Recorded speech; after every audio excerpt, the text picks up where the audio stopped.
as a businessman, there are lots of things happening at the NFL, and there's a game in Mexico. There have been successful games in Mexico, and right now, newsflash, we do have President Trump, who has stirred the pot, certainly, with Mexico. I know you're friends with Donald Trump. He was wonderful to you during very difficult times as well. But how do you straddle that feeling of being a businessman? You have a packaging business. You own the team. You want to do these games in Mexico. What would you say about that? I'm so excited. I lobbied hard to get that game.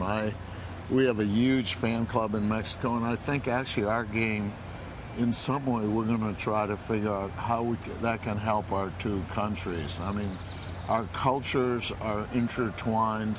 You know, it's between Canada and Mexico, there aren't two more important allies to have, and we'll figure it out. And sometimes you have little dust-ups, and then you figure out how to make things work. We have more things pulling for us to be positive and work together.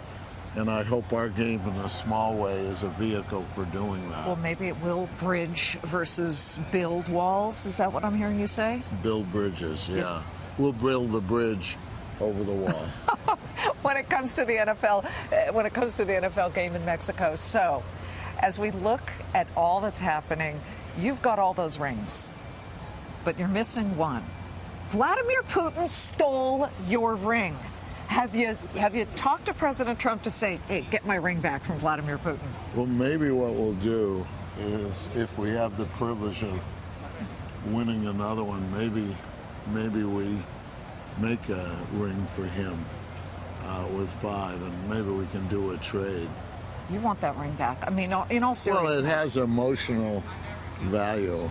You know, we thought about making him one with his name on it. Anyhow, we have a lot of fun. I hope, like Mexico, Russia, and the U.S.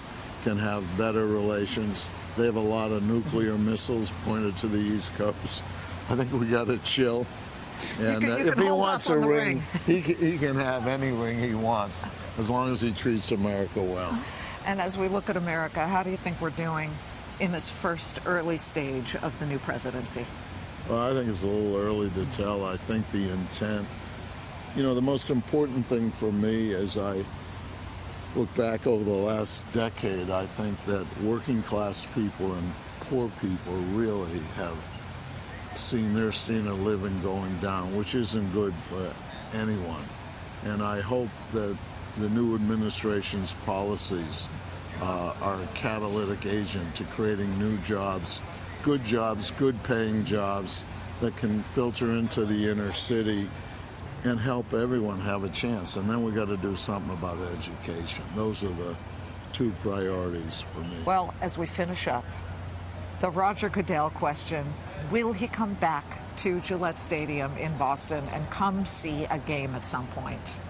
Well, that issue came up, and he was saying, you know, if he got an invitation, he would come. And so we were thinking that if we're privileged to win this Super Bowl, a lot of our fans have been asking, you know, for him to come. So we'd like to invite him to celebrate the beginning of next season, if we're lucky enough to win on Sunday. Good to see you. Thank you so much.